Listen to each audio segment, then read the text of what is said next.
Hello to my fabulous 7th graders. Today we're going to talk a little bit about what a wave is in general. So before we start talking about the ocean waves, I thought it would be a good idea for you to have a little bit of understanding about what waves are in general. Okay, so here we have a line that is going to represent our rope.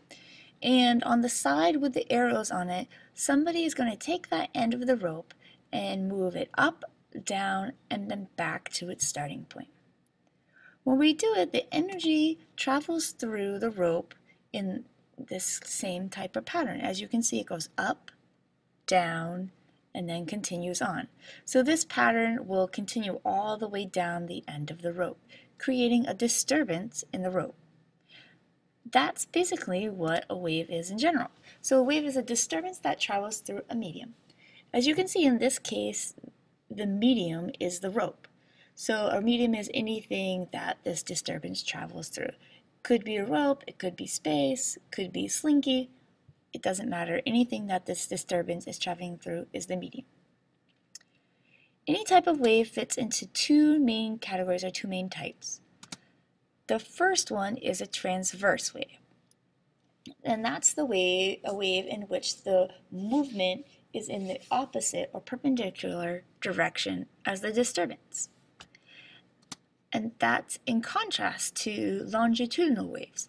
Those are waves that, as you can see, where the movement is in the same direction of the disturbance. So let's take a look about how those two are different. First, let's talk about transverse. So if you take a look at what we did before at this blinking piece, you have a transverse wave. If you look here, you can see that the disturbance, the arrows are going up and down, where the movement of the wave is going from left to right. So therefore they're in opposite or perpendicular directions.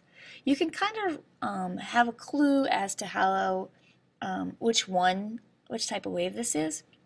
If you look at this, right, you have this arrow and then the line that the movement is going to go in. If you look sideways, it kind of looks like a T. So that's a little clue for you. Let's take a little bit closer look at what this looks like.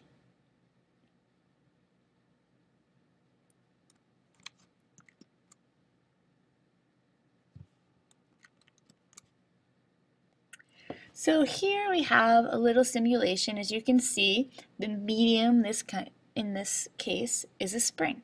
And here's our hand that you'll see it's going to move up, down, and then back to the starting point again. When it does it, you can see the waves that these create.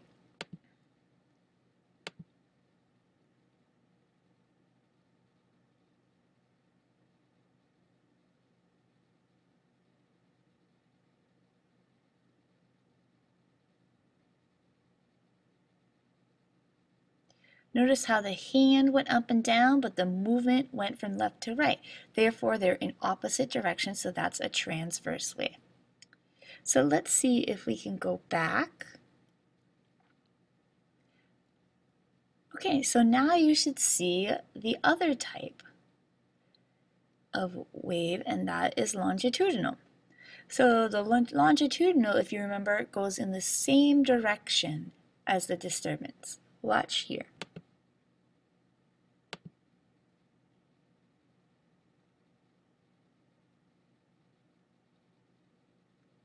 The movement of the hand goes back and forth or left to right, and as you'll see, the pulses or the disturbance goes from left to right as well. So this is a longitudinal wave. Okay, so let's put the finishing touches on what a wave is in general. So you have a wave, which is a disturbance moving through space or a medium, usually transferring energy. There are two main types. The first one is transverse wave, and that's where the movement is going in the opposite direction of the disturbance. And then you have the longitudinal wave, also called the compression wave, which the disturbance and the movement are going in the same direction.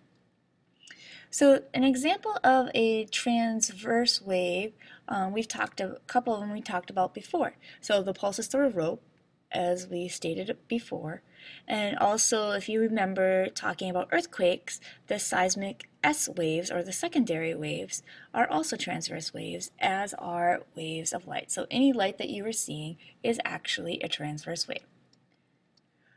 Some examples of longitudinal waves are earthquakes. Again, the P waves, the primary waves, those first waves that go through, look a little bit more about that longitudinal or compression type of wave. And then also sound waves. So as you're listening to me right now, there are waves going through the air, through space, from your speakers, and then to your ears, and those are longitudinal waves. All right, so you only have one more question to answer. So take a moment and think about what we just talked about and go back and look if you need to and see if you can answer the last question. See you tomorrow.